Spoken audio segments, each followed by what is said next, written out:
Hello বন্ধুরা, আজকে আমি আপনাদের বানিয়ে দেখাবো থোর ভাজা। তো থোর ভাজতে গেলে সবার প্রথমে আমার লাগবে থোর। আমি এই একটা থোর নিয়ে নিয়েছি। লাগবে সর্ষের তেল, আমি সর্ষের তেল দিয়ে রান্না করব। লাগবে একটু সর্ষে আর একটা শুকনো লঙ্কা, আন্দাজ মতন নুন, আন্দাজ মতন হলুদ আর একটু মিষ্টি। তো সবার প্রথমে এই থোরটাকে আমি একটু মাঝখান থেকে চিড়ে নিয়েছি। এই যে ভেতরে যে এই ওপরে যে খোলাটা, এইভাবে আমি হাতের সাহায্যে পুরো বের করে নেব, যতটা বের করা যায়। এরকম করে দেখবে, এরকম বেরিয়ে আসবে। যে সরু অংশটা পুরোটাই আমার বেরিয়ে গেছে। এই ওপর থেকে এইভাবে এটা কেটে ফেলে দেবো। এবার পাতলা পাতলা করে কেটে কেটে আমি জিরি জিরি করে কুচিয়ে নেব, যেরকম আলু ভাজি সেই হিসাবে আমি এটাকে কাটবো। তাহলে সবার প্রথমে আমি এটাকে কেটে ফেলছি। থোরটাকে আমি ভালো করে এইভাবে জিরি জিরি করে কেটে নিয়েছি।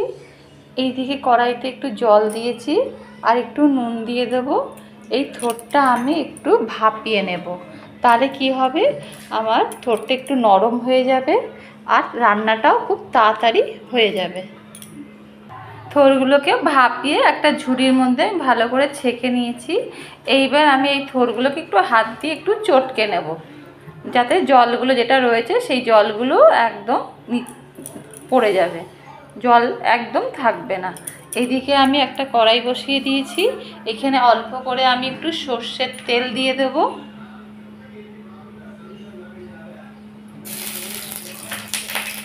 এবার আমি এর মধ্যে একটা শুকনো লঙ্কা ফোড়ন দেব। একটু ভাজা ভাজা হয়ে যায় শুকনো লঙ্কাটা।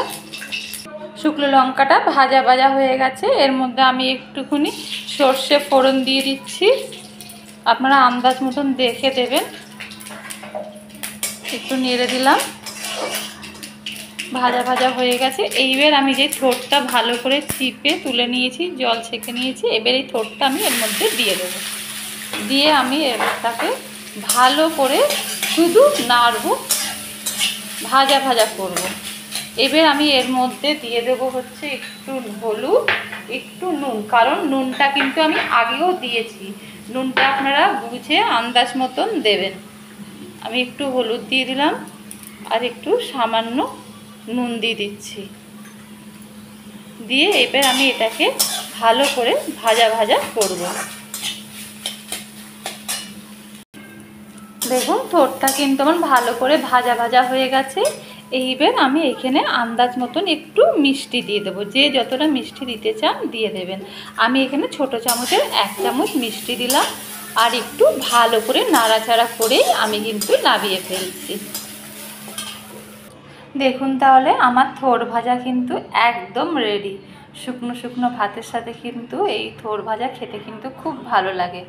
যদি আপনাদের আমার এই রেসিপিটা আপনাদের যদি পছন্দ হয়ে থাকে তাহলে অবশ্যই লাইক আর সাবস্ক্রাইব করতে কিন্তু ভুলবেন না।